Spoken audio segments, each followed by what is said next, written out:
Did you guys hear the announcement last week? I don't know if some of you did about test exemptions, semester exam. Okay, as long as you don't have an unexcused absence and you have an 85 average, then you're good to exam.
Good morning, Grayson High School. Please rise to the pledge. I pledge allegiance to the flag of the United States of America and to the republic for which it stands. Now for the announcement. FCA meets on Thursday, November 12th, outside the Oxygen at 7:45. Just tell them you are coming for FCA. Everyone is welcome. For this year's No Place for Hate, it is inclusion and equality. So Tigers, remember, regardless of our differences, we are all the same. Have a great day, Tigers.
Okay, today we're going to be looking at the rest of 3.2 graphing logs, and then we're going to look at 3.3 condensing and expanding logs.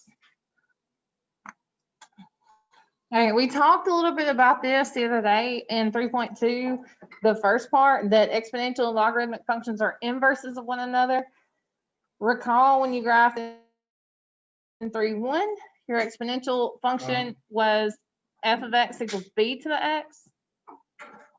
So your log function, of course, is going to invert that and put it in log form, which is what we looked at first in 3.2. So f of x log base of some log base b of x. Remember that your domain for exponential, these exponential graphs went left and right forever. So your domain for exponential was all real numbers. Range was for your basic exponential graph. Recall, of course, it went from 0 to infinity, and then it had a horizontal asymptote of y equals 0. The only thing, remember, that changed your range or your horizontal asymptote was what type of shift. What's the only thing that's going to adjust this horizontal asymptote and adjust your range? Good, a vertical shift if it moves your graph up and down. So the graph in blue is for when your base was greater than 1, graph in red going down when your base was a fraction or decimal. For your log function, notice that your domain and range, they flip, and that's always true for inverse functions. If an exponential had a horizontal asymptote, then a log graph is always going to have a vertical asymptote. Your domain for log graph is wherever your vertical asymptote starts is going to tell you what your domain is. So for a basic log graph that hasn't been shifted left or right, your vertical asymptote is going to be x equals 0 or your y-axis. If it shifts, if you've got a number added or subtracted inside with x, is the only time it's going to change your domain and change your vertical asymptote. Similarly, if I have a number added or subtracted at the end, move this up or down. This is what your basic log graph looks like if your base is greater than 1. It's going to approach the y-axis going down. It's going to get really close but never touch it. And then it's going to come up into the first quadrant and keep slightly increasing and go into the right forever.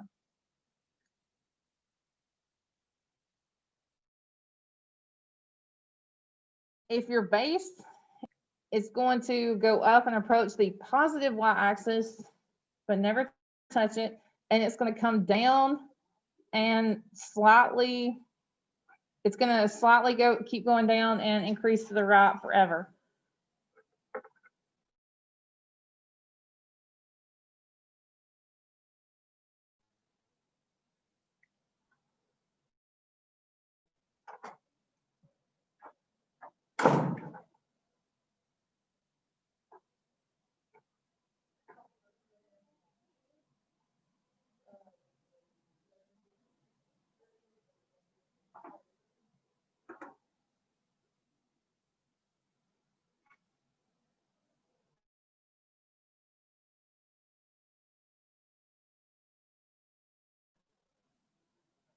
Okay, this part in green, you don't have to write this down. We've already talked about this. Can I go up? Right. We've already talked about how their graphs are in, and you're going to see that in just a second. Your domain and range will switch. To find an inverse algebraically, which we're not going to do in this lesson, but you would switch your x and y and solve for y, which is what we did in section 1.8.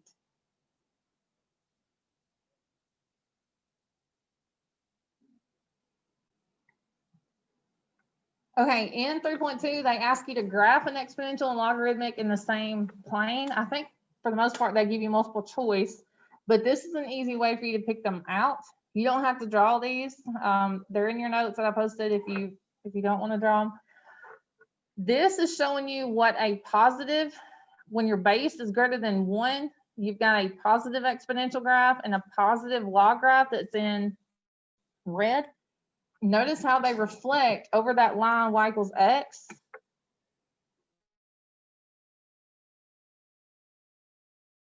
Your exponential graph is going to have that horizontal graph. Your vertical asymptote becomes x equals 0.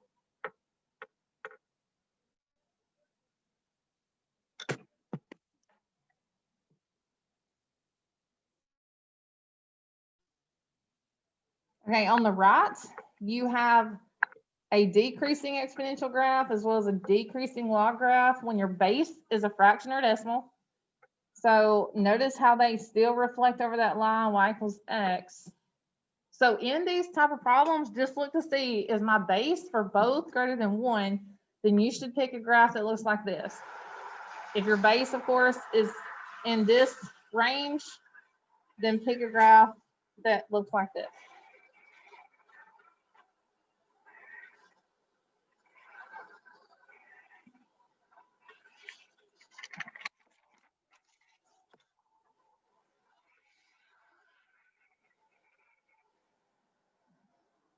Okay, types of transformations that you may see on log. We've talked about transformations several times. if you have a number that's out front multiplied to everything, this is actually adjusting your y. It's taking whatever value you get from this area and it's multiplying it by a. So in that case, it's changing your y coordinate. If a is greater than 1, anything that happens to y is what you think. So if a is greater than 1, it's going to vertically stretch your graph. If a is a fraction or decimal, it's going to vertically shrink your graph. And if a is negative, it's saying that you're going to change the sign of your y coordinate. So if you change the sign of your y, are you flipping it? Will that flip it over the x or y? If all of a sudden I have a point and I have a positive y value, and now that point, my x stays the same, but my y changes sign, it's going to flip it over the x-axis. So it's kind of opposite of what you think. Changing sign of y will flip it over the x. Hello? No, you're good. Oh, I'm sorry. Here.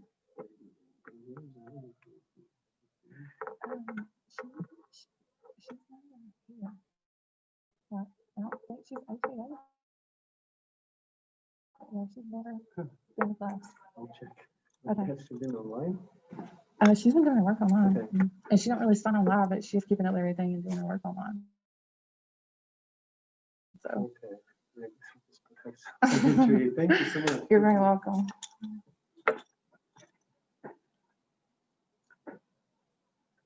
Okay, if you have a number inside multiplied specifically with x, that's a horizontal adjustment, and it's opposite of what you think. If b is greater than 1, it's going to actually shrink it horizontally. If b is a fraction or decimal, it horizontally stretches. If b is negative, then it reflects it over the y-axis.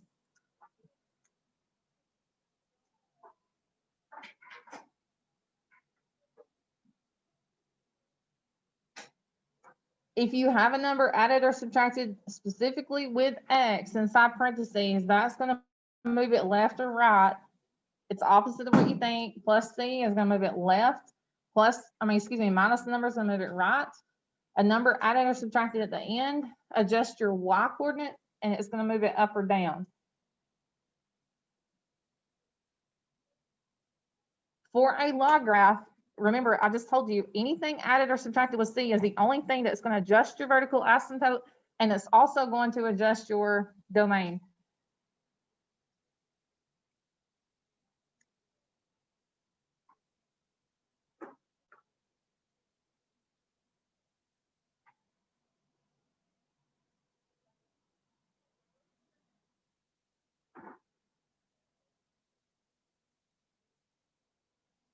Okay, if you have a calculator and you try to type in log or natural log of 0 or any negative value, you'll get an error.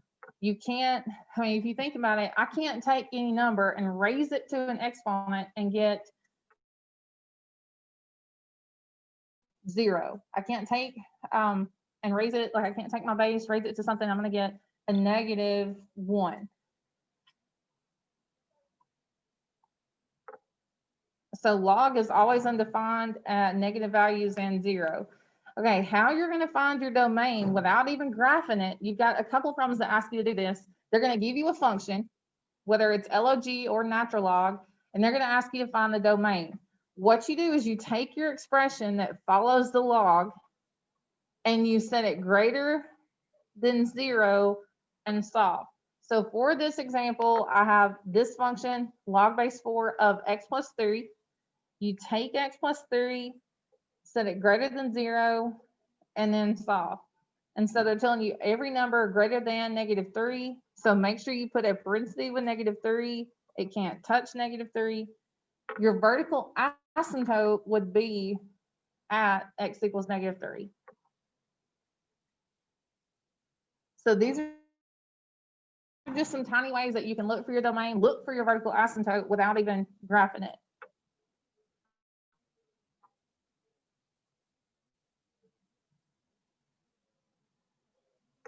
Okay, you have one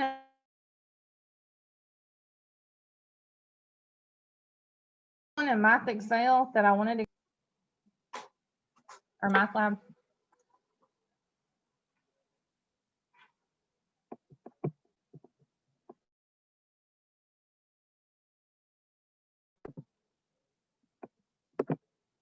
All right, it gives you this function, ln, natural log of x minus 1 squared, and it asks you to find the domain. Since this is a quadratic and up above x plus 3, you only had a, what type of expression would you call this? This is quadratic, so this is what? Linear. Okay, you have to find what would make this 0. So you have to find a boundary point. So if you set this x plus 1 squared equal to 0 and solve, which of course all you have to do is look inside. Tell me what value of x would make that 0. 1. So you get x equals 1. Then what you have to do is test. 1 is our boundary point. So then you need to test values on to either side of 1. So pick a number to the left of 1 on the number line and pick a number to the right. What's the easiest number to pick to the left of 1? 0.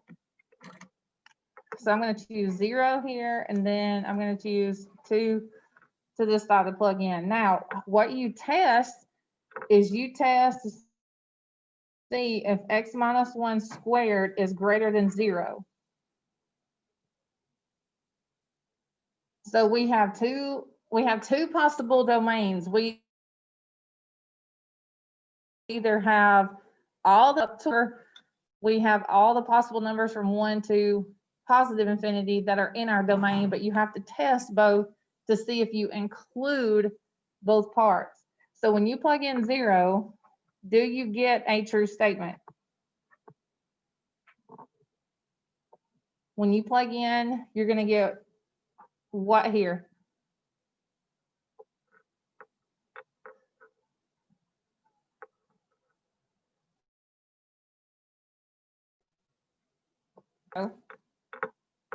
So this part's true.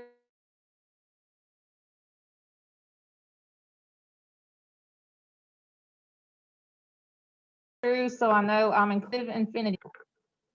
And then when we test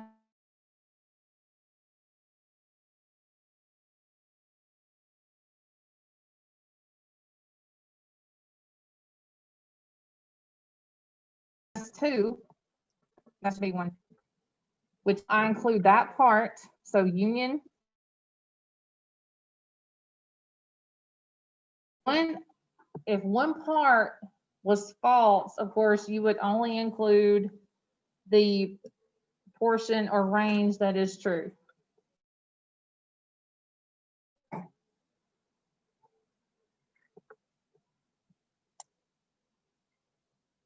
So when you have x plus minus something, then you need to test the number to the left and right of that to see if you include those numbers from negative infinity to that boundary point,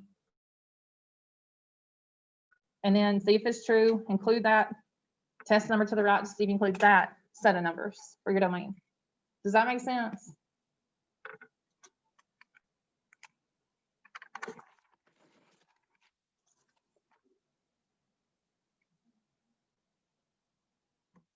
What did I say? Does somebody actually say something? Does that make sense? No? Yes? Okay, I'm fixing to show you how to graph a log function, but for our purposes here, this is just showing you how you're graphing and I want to show you an example of how to graph an exponential and log function on the same coordinate plane. I just chose to make a table of values and plug in for the exponential function first. So from -2 to 2, and I got those corresponding y values. All you have to do, since those are inverse functions, they both have a base of 2, their y and x coordinates are going to switch.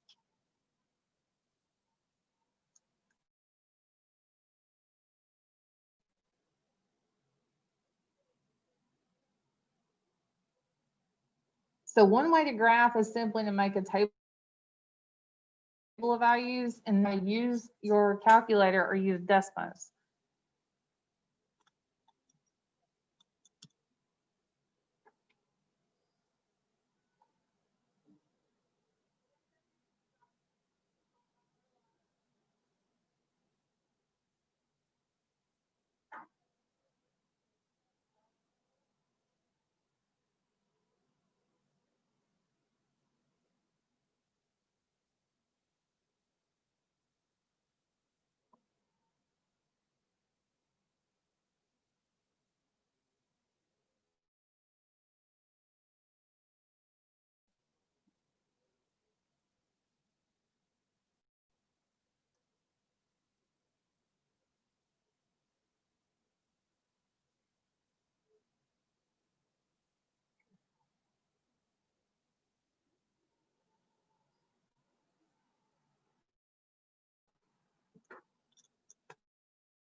We plotted the points for the exponential to the x, and notice that your domain, of course, is all real numbers for exponential every time. Your range for logarithmic graphs every time is all real numbers. Every log function, your range is all real numbers. So remember that when you're answering the second part of 3.2 problems. Your asymptote, y equals 0. And for your log graph, even though we graphed the exponential first and just switched the order of pairs around, I want you to notice something. If you choose to make a table of values for your log graph, remember a log is an exponent, so you are saying 2 to some power is going to give you x. So if I plug in, let's use x. So even if you plug in 1/4, that's 2 to the negative 2 power to get 1/4. If you plug in 1/2, you're saying 2 to the negative 1 to give you 1/2. Same thing. Remember we talked about that property in 3.2. If you have 1 in this spot, 2 to the 0 is 1. So if I'm plugging 1 for x, then I'm looking for the exponent. That's what all your y values are. It's just an exponent. Plug in 4, you get y is 2. If you plug in any number that's not a power of 2, of course, you're going to get a decimal.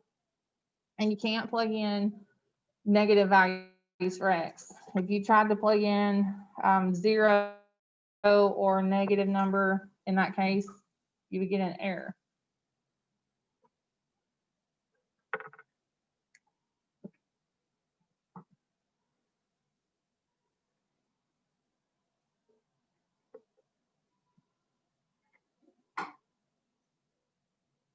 Okay, if you have a graphing calculator, get it out, or if you don't, then I want you to bring up Desmos on your computer. What I think I'll do when we take this test is I'm going to give you one portion that's just graphing. For those of you that don't have a graphing calculator, I will let you use Desmos, or I'll let you guys use Desmos anyway. But so I think that's what we'll do, but I'll figure it out by then. Okay, does anybody still need this?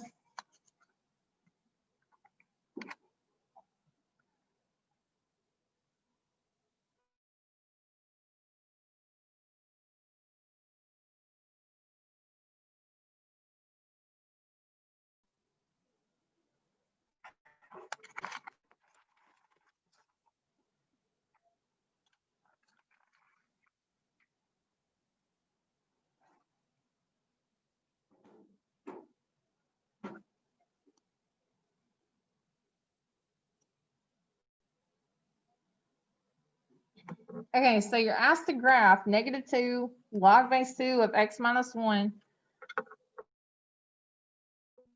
And this is inside parentheses, and then +1 at the end. They're going to go through and ask you like what type of transformations, I think maybe they do in 3.2, that have been performed on this graph. We're not going to graph it using the transformations, but I just want you to be able to know what they are. So remember, of course, the negative value reflection over the x-axis out front. That 2 is a vertical stretch. It's greater than 1. You've got a -1 inside with x, so it shifts your graph right. And this is going to change. This is to x equals 1. And +1 is going to move your graph up.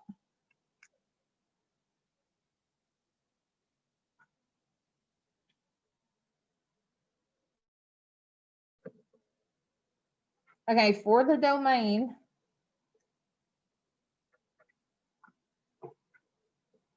remember you take your expression that's following the log and the base, you just take x minus 1, and you set it greater than 0.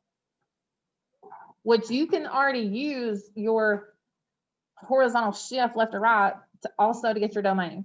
So when you solve that inequality, you get x is greater than 1, domain is from 1 to infinity.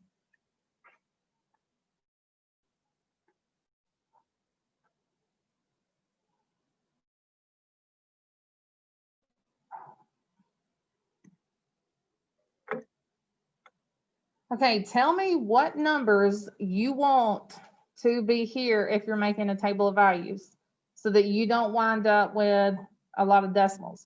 What numbers do you want this to be equal to?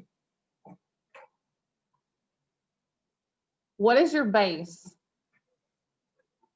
Base is 2. So I want some powers of 2, because if I have 4, then I'm saying 2, like log base 2 of 4 is going to give you 2, a nice, pretty whole number. But it doesn't matter. If you want to always plug in, you have to plug in numbers that are greater than 1 based on your domain. But if you just want to plug in like 1, 2, 3, 4, 5, that's fine.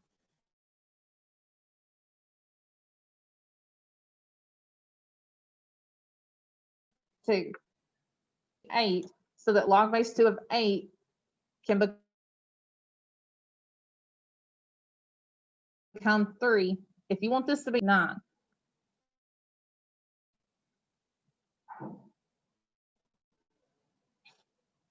Okay, so in your table, what I did is I actually worked backwards. So I, of course, plugged into -2 log base 2. Notice that all these numbers, I plugged these in first, then worked backwards to figure out what my x should be. So I said the first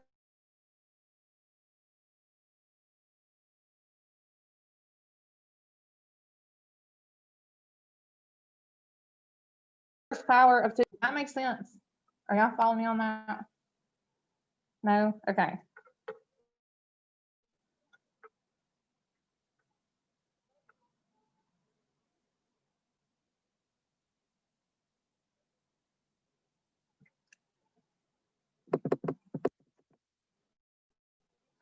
All right, let me back up. Does everyone understand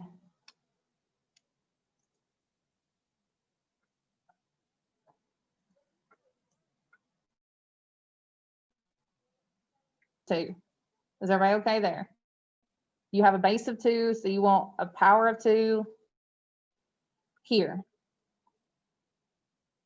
And the only reason I'm doing that is just so I can have whole numbers and not decimals. All right, we get up to that point. Okay.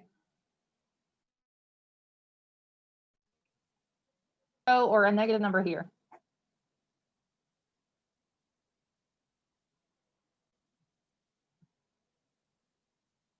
I can't plug in 0. I can't plug in a negative number here because it's undefined. Can't take the log of 0 or a negative number. So I know, of course, I can have 1 or I can have any other power of 2. So I started with 1, then I go, okay, well, 2 squared 4, 2 to the third 8, 2 to the fourth 16. I plugged in those numbers first, Then I worked backward. Okay, well, if this number is 1, I had x minus 1. So x would be 2, because then when I plug in 2 minus 1 will give me that value. Does that make sense? And then 4. So work backwards. What number minus 1 will give you 4? 5. What number minus 1 will give you 8? 9. What number minus 1 gives you 16? 17. All right, go through and plug that in. Then you would have log base 2 of 1, which is 0, times negative 2, 0, and then plus 1. What's log base 2 of 4? Tell me what that is. 2, and then times negative 2 is negative 4, plus 1, negative 3. I'm going to show you how to use your table function, but you guys need to know like what these values mean, okay? So that's the only reason I'm going through this thoroughly with you. Otherwise, like, I don't want you just to look at a table of values from your calculator or Desmos and not know where those numbers are truly coming from. And here, log base 2 of 8, 3 times negative 2, negative 6, plus 1, negative 5. Log base 2 of 16 is 4 times that, negative 8, plus 1, negative 7. And when you graph this, and of course it's going down, but based on that negative 2 that flipped it over the x-axis, and your domain is from 1 to infinity, and you found that above, so you'll have a vertical asymptote at x equals 1. Range for log graphs is always all real numbers. Okay, when you go to Desmos or your graphing calculator, how many of you have a calculator with you? All right, are they all TI-84? Okay. Right now, for the calculator people, go to your y equals area, clear anything out that's there, and then I want you to go to your catalog. Find your catalog on your calculator.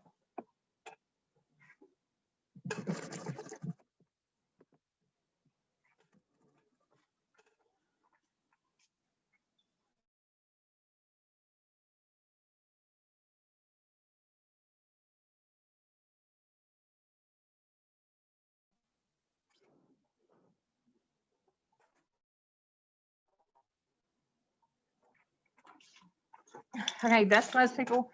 Y equals, and then you need to go down to bring this up down at the bottom right and go to functions. Go to miscellaneous.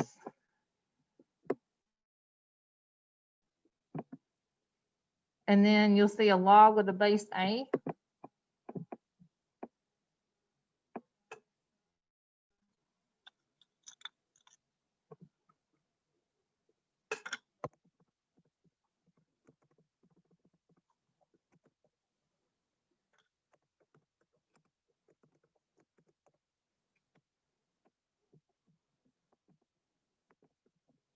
Okay, for the people, go to your catalog, and then what you need to do is hit alpha twice and find L. Or you can either arrow down till you get to your L's in your catalog.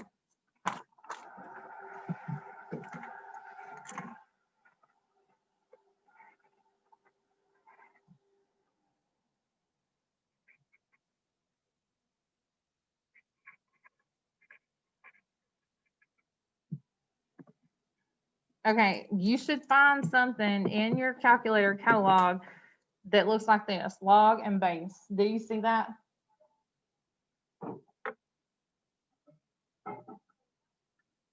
Okay, hit enter.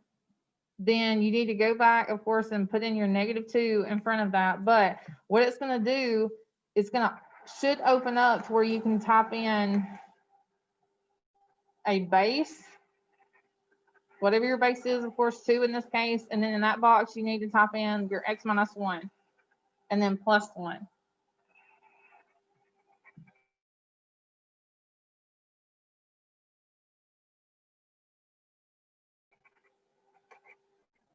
Those of you that have a calculator, were you able to do that? All right, Desmos, if you hit that settings, up at the right, up at the top right of where you type in, then you should notice this table function. And it's going to convert that and show you your list of order pairs that are on this graph. Notice, of course, for negative and 0, it's undefined. 1, it was undefined. You can type in any number that you want. Type in 3, and type in 2, 4, 5, whatever. So you can get your table of values from that and graph it.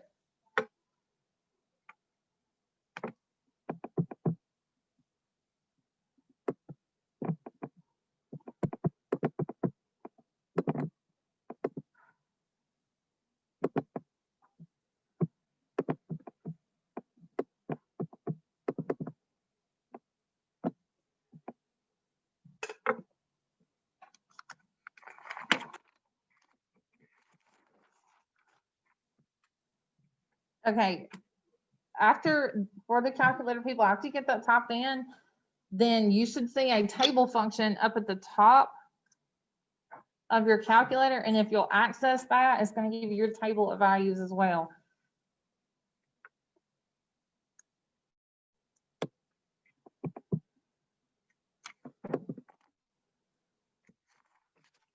Okay, clear that out in Desmos, and I want you to type in 1/2 ln of 1/2 x.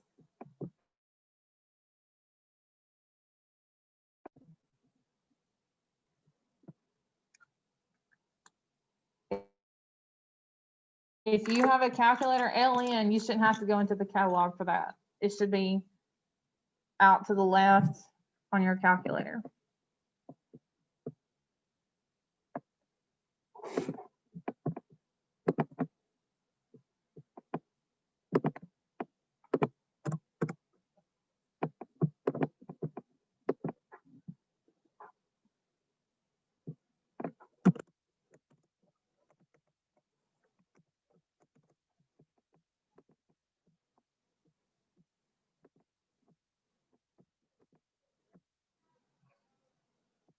Okay, for this natural log graph of 1/2 x, what is your domain?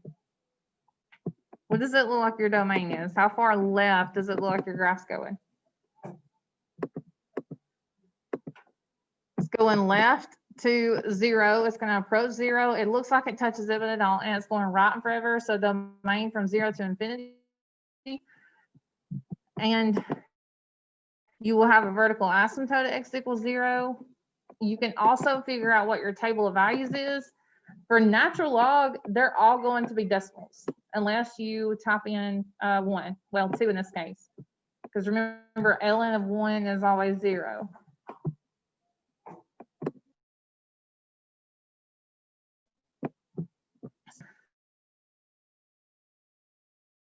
And any x value that you type in is going to plot the point for you.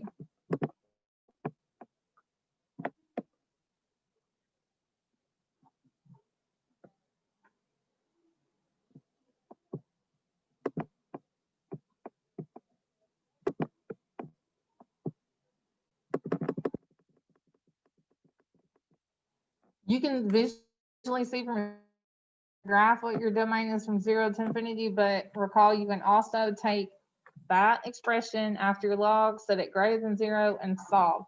So multiply both sides by 2.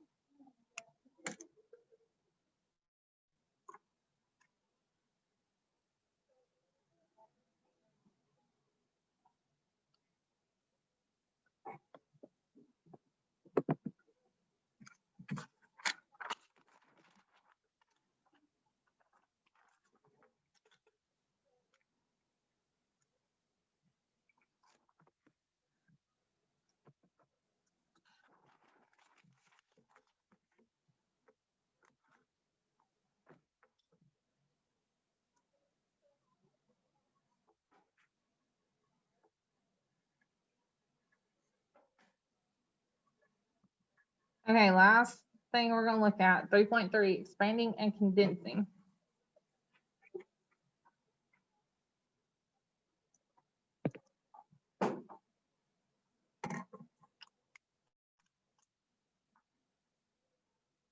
Okay, in this section, you're going to be given log expressions, and you're either going to be asked to expand them out, which means you're going to have a single logarithm with an expression following it, and you're going to use properties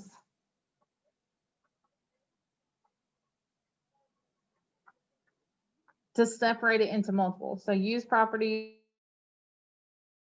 to split into individual parts.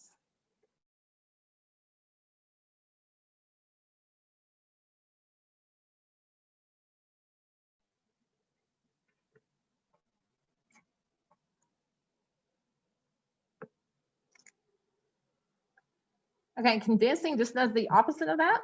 You will have several log expressions, and you're going to condense that down using properties.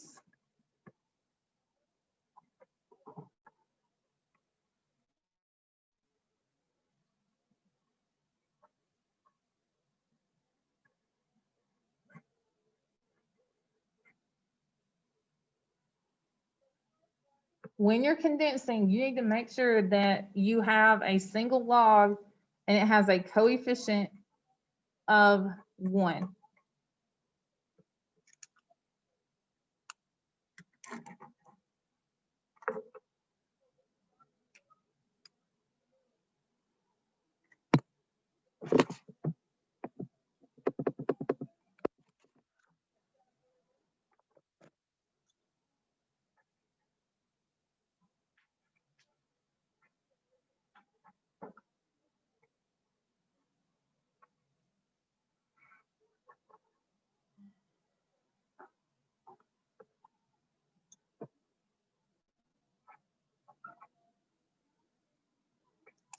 Okay, we have 3 properties to look at. You've got product rule, which has a log with any base, and then you're going to have 2 expressions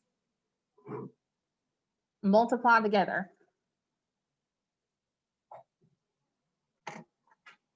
This is your condensed version. You are going to separate this. What do you do with exponents when you're multiplying?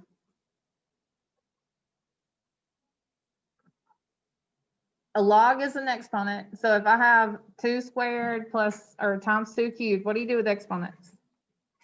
You add them. So you're going to have log base b of m. You take that log and base with m and n, and you're going to separate it with addition.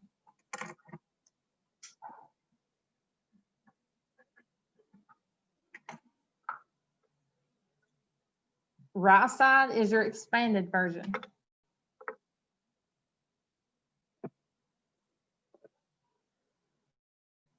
And the same property applies for natural log. You can have natural log of m, n, you separate that with addition.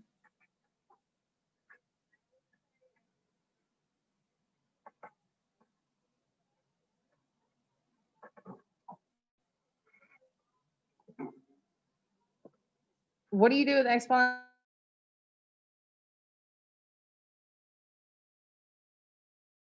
when you're dividing? And I've got some expressions that are divided. Then you separate or expand that out with subtraction.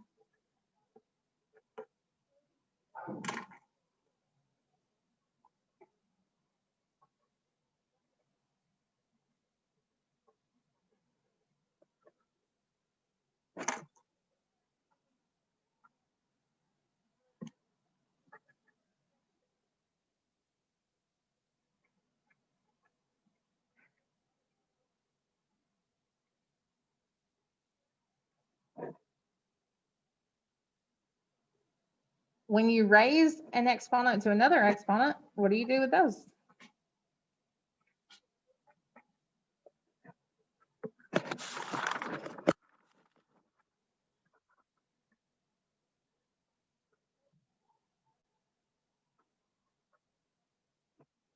Exponent to an exponent, you're multiplying. So when I'm expanding, what I'm going to do with any exponent that my expression's raised to is I pull it out front to expand it.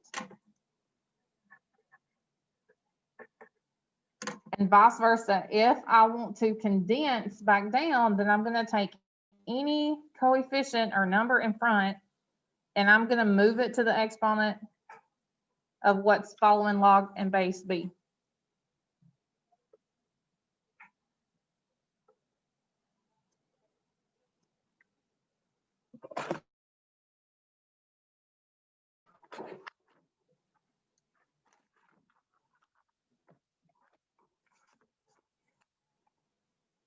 Okay, you don't have to write this down, but I want to show you before we do any problems really quick. Some common mistakes. Be very careful. If you see log base b and then you have two expressions added, you cannot separate those with addition. There's no such thing as distributing log base b to two or more things that are added together. It does look very similar. Like I see students do that a lot. So be careful. Multiply.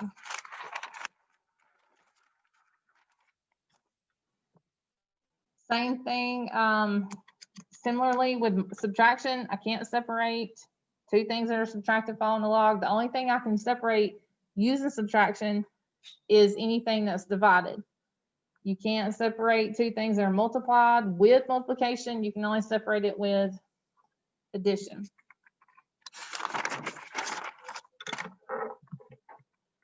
Okay, the first thing we're going to look at is how to expand. And then we'll look at a couple with condensing and we'll be done. I promise, we're getting close.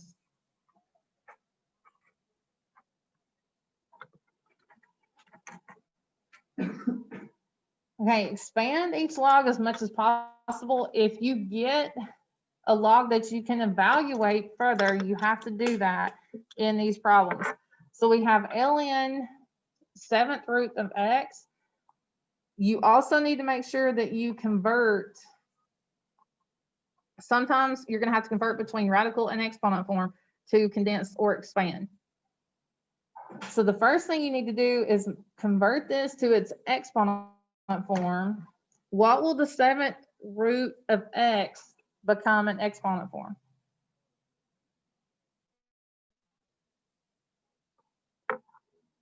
One 7. It's power over root.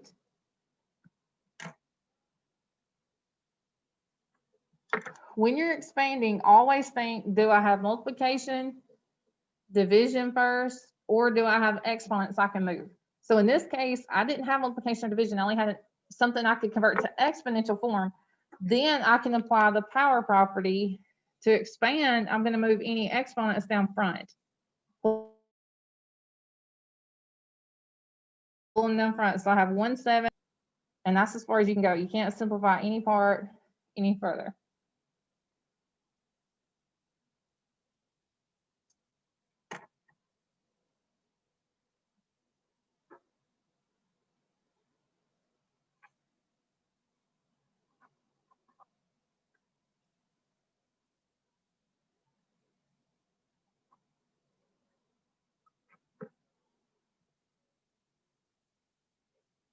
All right, number 2, log base x, z squared y.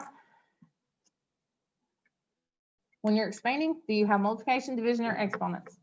What's the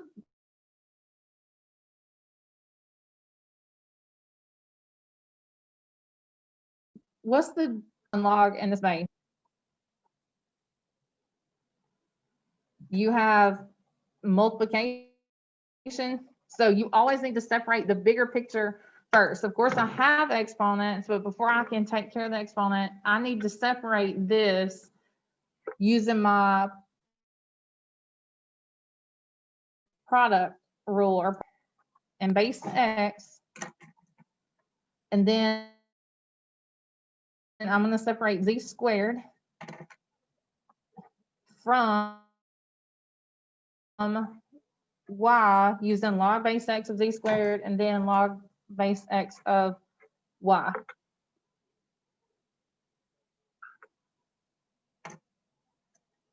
Once you separate what's happening overall, You have to go back and look at each part. So I need to look at this part to see if it will break down further, and then I need to look at this part. Which one can you expand more? You can expand this one more. So we pull down this exponent in front. 2 to the log base x of z.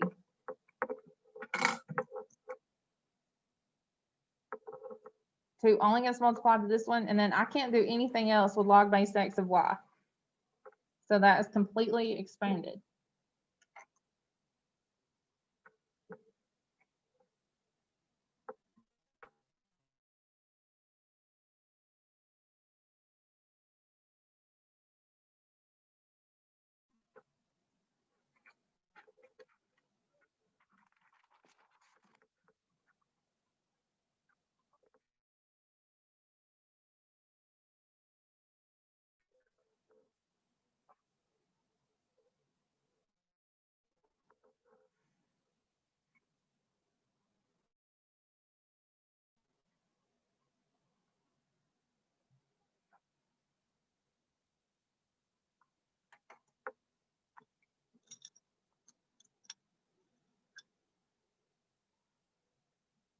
All right, this is definitely one of the more difficult ones that you're going to expand.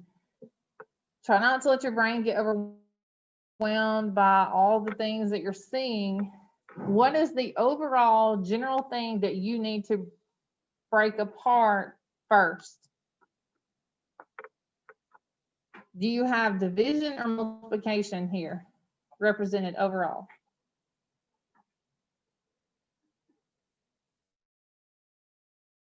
You have all fraction or division first, so that's what you need to separate first, then break down each piece.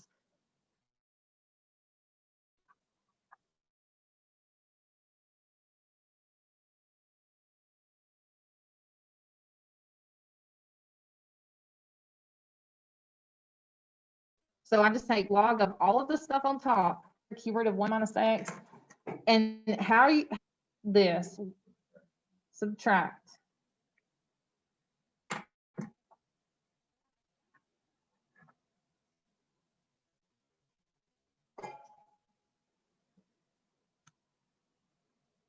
So minus log of all of the stuff on bottom.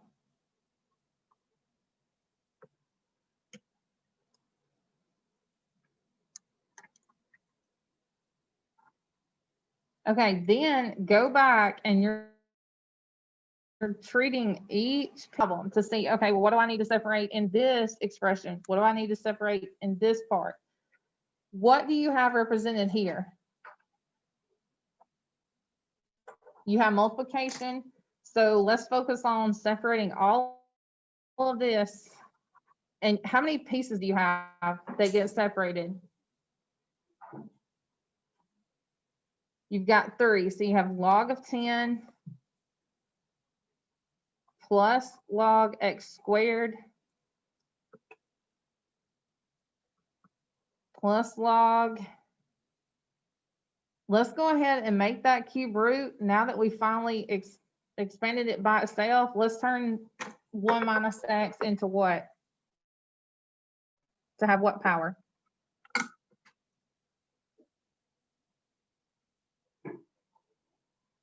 What will this become? What will its exponent be? 1/3.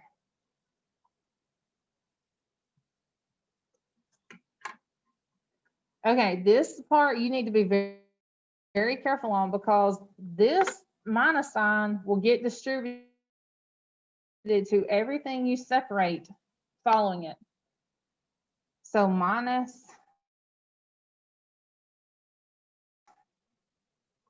then you've got 7 and x plus 1 squared.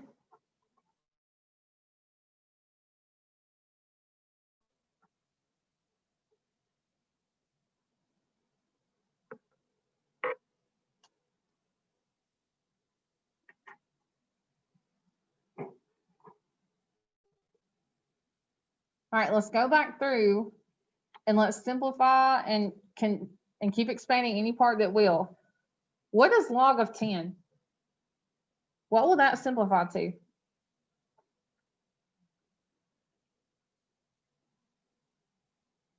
Its base is 10, so 10 to what power is 10? So that will simplify to 1. So we're done with that first term. This part, how will that expand?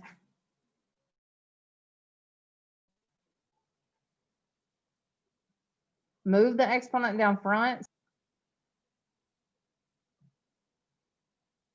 Move the 1/3 exponent down. This becomes log of 1 minus x.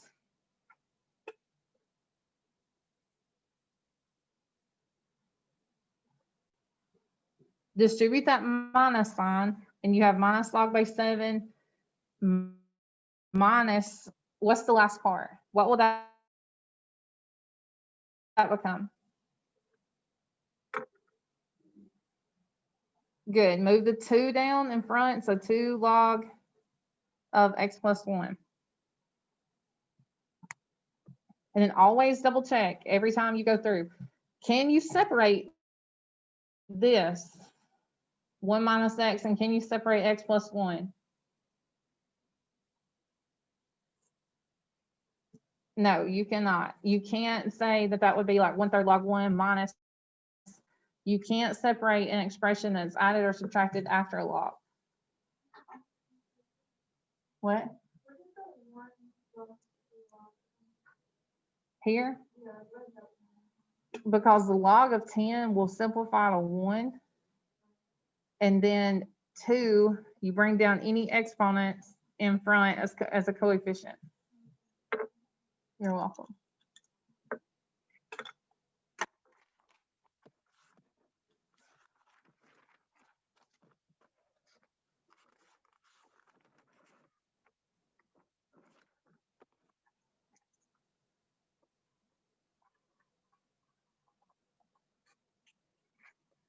All right, let's reverse and go the other way.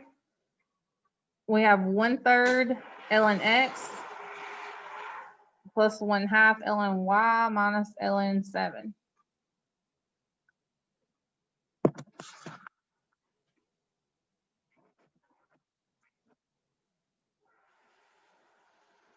Okay, so the order that we just expanded, you would undo any multiplication or division first overall, then worry about exponents. You're going to reverse that order. When you're condensing, you want to move any numbers out front to the exponent area first, then you're going to change addition to multiplication, subtraction to division. The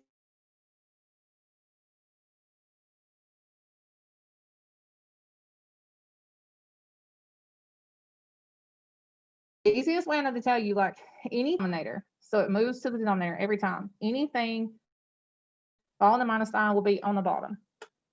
Anything that's added will get multiplied, and it will be on the numerator if you have 3 or 4 more terms. All right, so the first thing, let's move 1/3 to the exponent of x.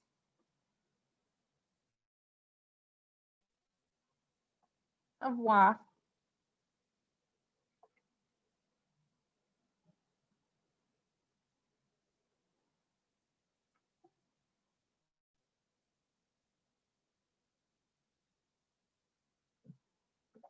So we've taken care of any numbers out front, moved them to exponent area, then go through anything that's added.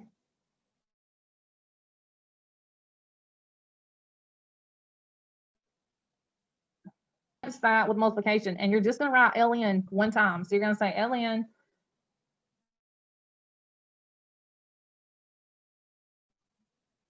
x to the 1, y to the 1/2.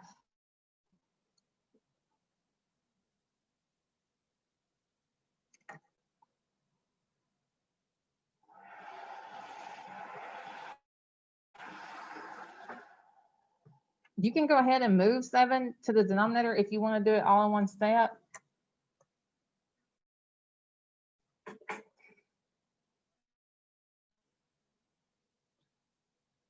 Okay, I condensed the first two terms with multiplication. Now I have this term minus this one. So you're going to condense that with division. So x to the 1/3, y to the 1/2. All of that gets divided by 7.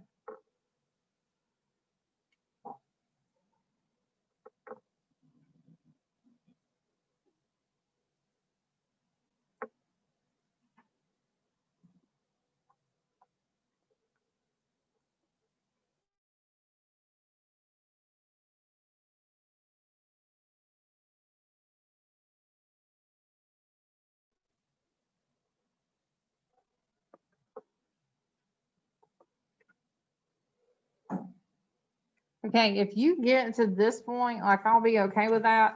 If you want to go ahead and convert those exponents back to radical expression, because that's what we've been doing. This is really what I would prefer you do, but if you get to this point, I'm definitely not gonna count you wrong for that. Okay, we're gonna stop there for today because I've given you enough.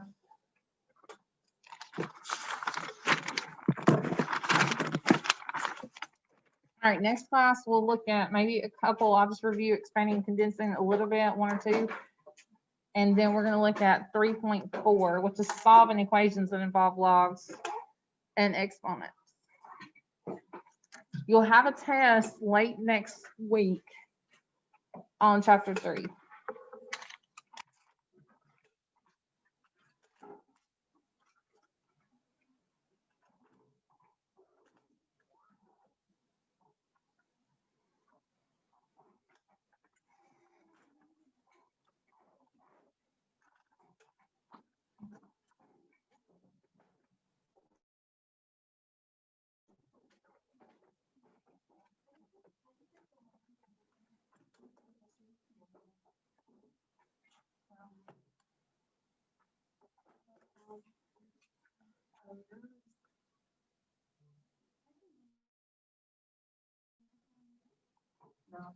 That's what I was actually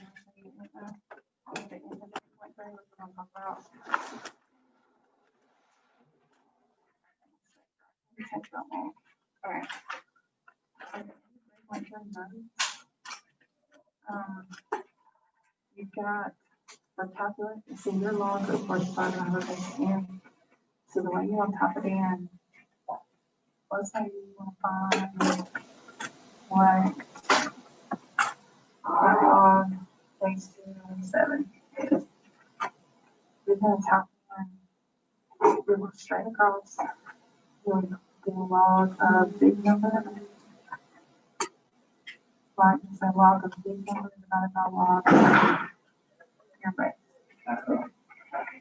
And so if you have log of 1, and the base is 5, then you're going to type in the log of 1, yeah, and that's called base formula. Okay.